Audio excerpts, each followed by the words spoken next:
And when you talk about the sauna itself, how does an IR infrared compare to traditional saunas? Because a lot of people say, like, I love the sauna. Like, what's the point of an IR sauna when I could just go to the spa and sit in one of those? Yeah, IR meaning infrared. Sure. Yeah. I write that a lot and I'm always corrected. What do you mean IR? Yeah, infrared.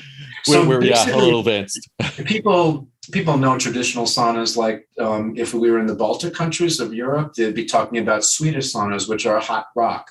Those work on what's called convection heat, meaning that you have a heating element, the hot rock or whatever, and or even a steam room is in that category, where you have an element that's generating heat, that's heating the ambient air between the heating element and your body.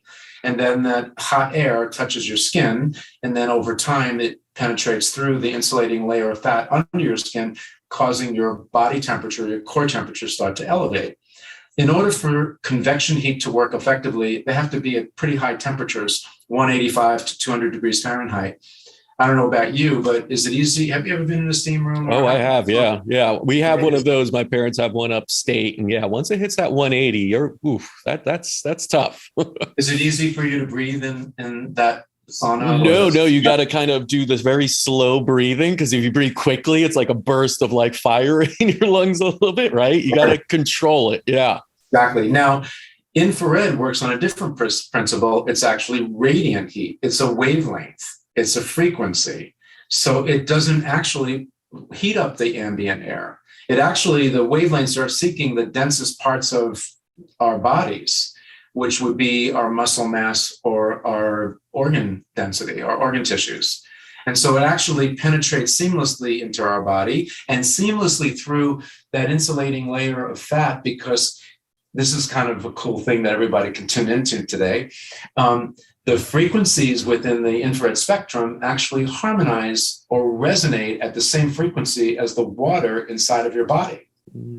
Whoa, that's a big one. Okay. That is. So about maybe 74 to 78% of a fat molecule is water. And so the reason why the hot rock sauna or steam room has to work hard to get into the body, because it's not resonating at the same frequency. It has to actually work hard to penetrate that insulating layer just under our skin, which protects our insides from extreme heat or extreme cold. Where light energy comes right through that insulating layer and starts to resonate, we call it bioresonate or vibrate in these organs, your organs or your muscle tissue, which also happen to be the most vascular parts of your body. And so that vibration liberates energy and heat, which warms up the vessels that surround those areas, which are the most vascular areas. And that's really probably the first health modality that is greatly enhanced, because when you warm up a vessel, it dilates. That's called vasodilation.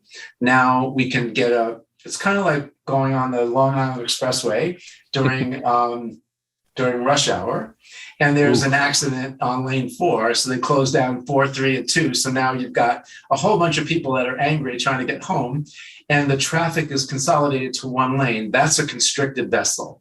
When you have a vessel that's dilated, it's like after they've gone past the accident or the lane closing, and now we've gone from one lane to 5 lanes or 4 lanes. Boom, your blood, or the cars start moving pretty fast. And that's a metabolic enhancement.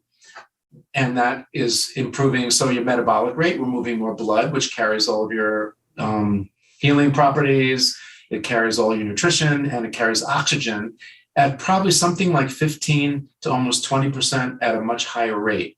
So because of that, there's a weight thinning or weight loss effect from using infrared sauna.